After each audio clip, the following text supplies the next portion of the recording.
Hey, welcome to Wednesday in the Word, but also a new course that we're offering called Mourning to Dancing. And this is based on really two books that I've written. One is called Grief Relief, which is more of a textbook on grief and loss. But the second one is based upon a booklet that I've created from that material called, again, Mourning to Dancing. This is available to you through our webpage, booksbyvision.org.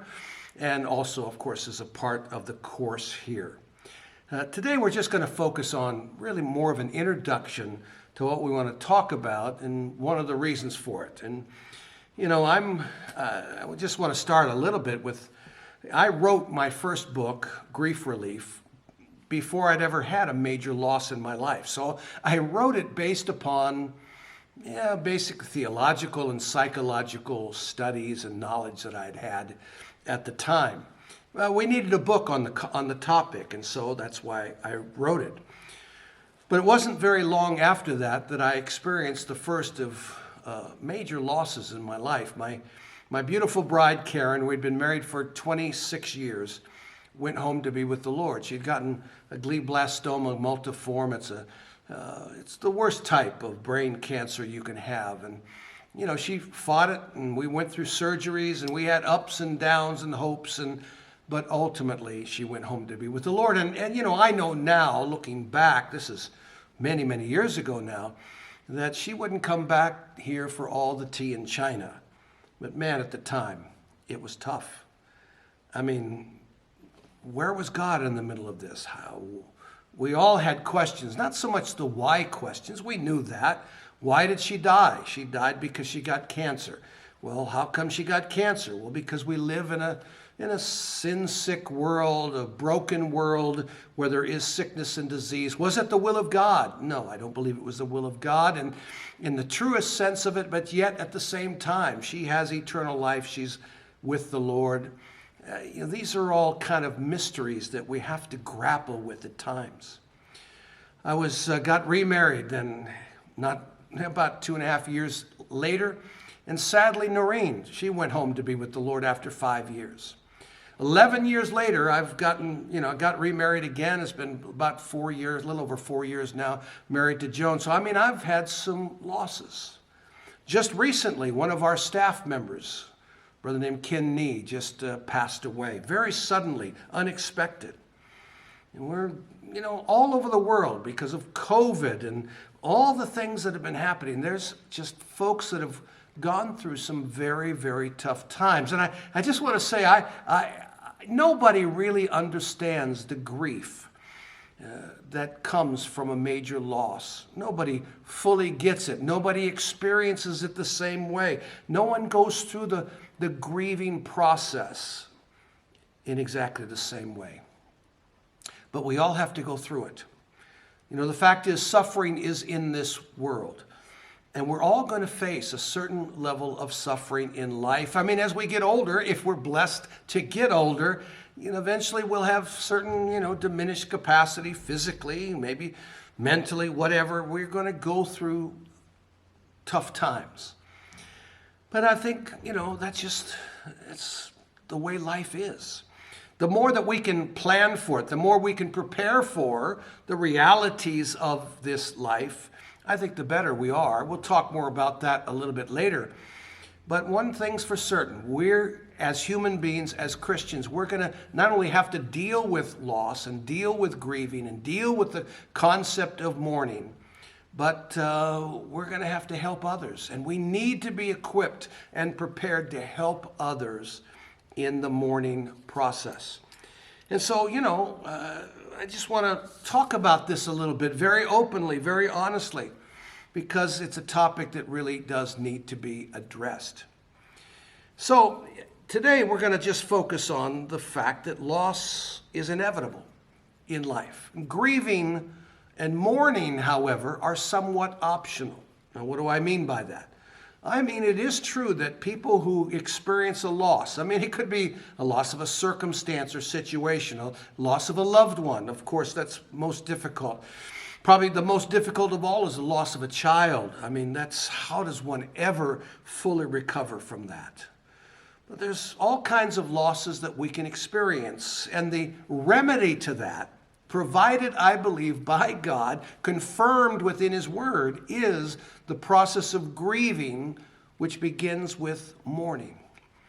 You know, Jesus Himself said, "Blessed are those who mourn, for they shall be comforted." I've often asked the question of people, if you've never mourned, if you've never worked through the process, if you've never really expressed the hurt and the pain of the loss, if you've not properly mourned, have you ever been able to experience the wonderful comfort that God can provide by the Holy Spirit? The process of grief, relief, and mourning it's really required in any loss, whether relational, situational, self, or personal.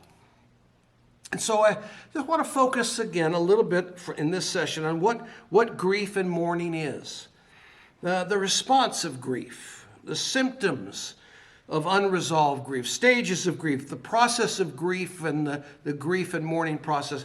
But we'll get to that probably in later sessions. But for today, we just want to focus on mainly some definitions, the types of grief, and then in our next session, we'll talk a little more deeply about the mourning process. So really, it's defined, grief is defined as heartache, sorrow, bitterness, trouble, anger, a sense of spite. It can speak of a stumbling block, anguish, affliction, pain, adversity.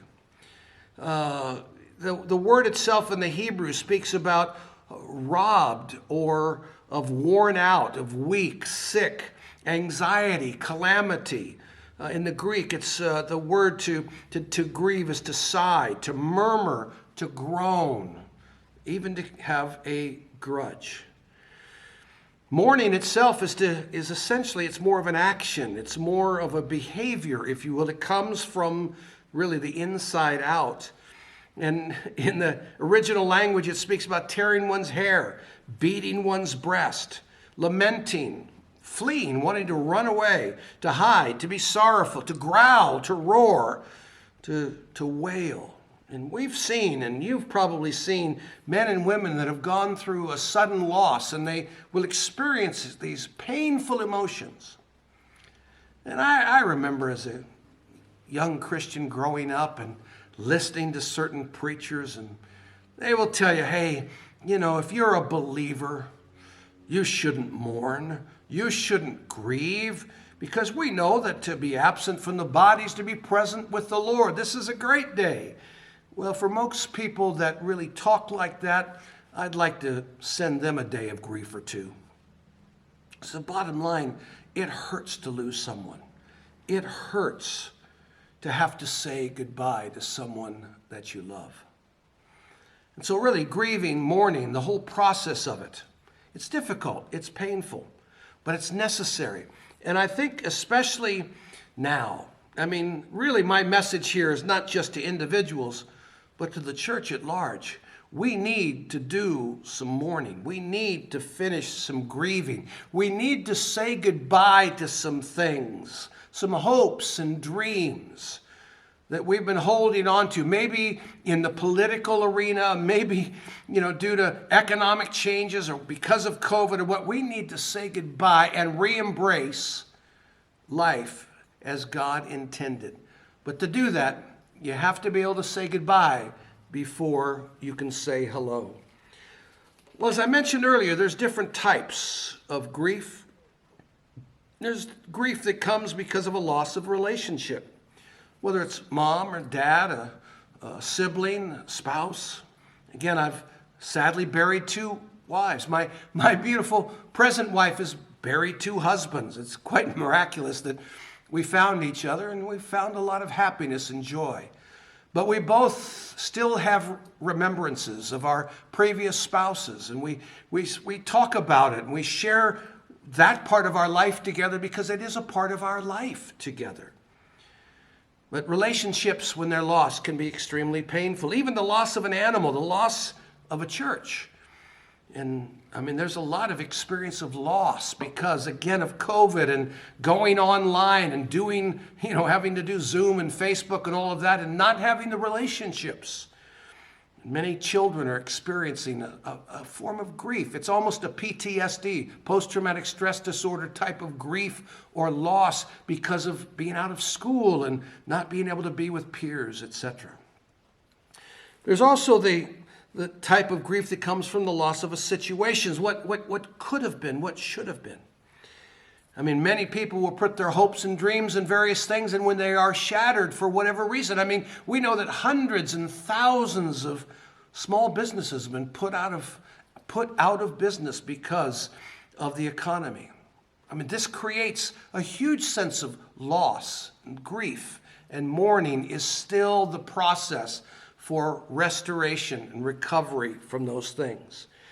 You can have the grief that comes because of a loss of self. I don't know who I am. I don't know what I'm supposed to be because of the childhood in which I was raised. Of course, death and dying are huge areas which can cause grief and loss.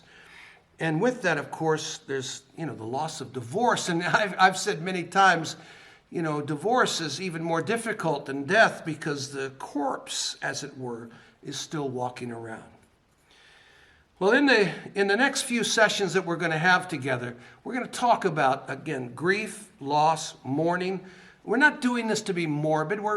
It's really to help you to be equipped to be more effective in ministering God's grace and kindness to others.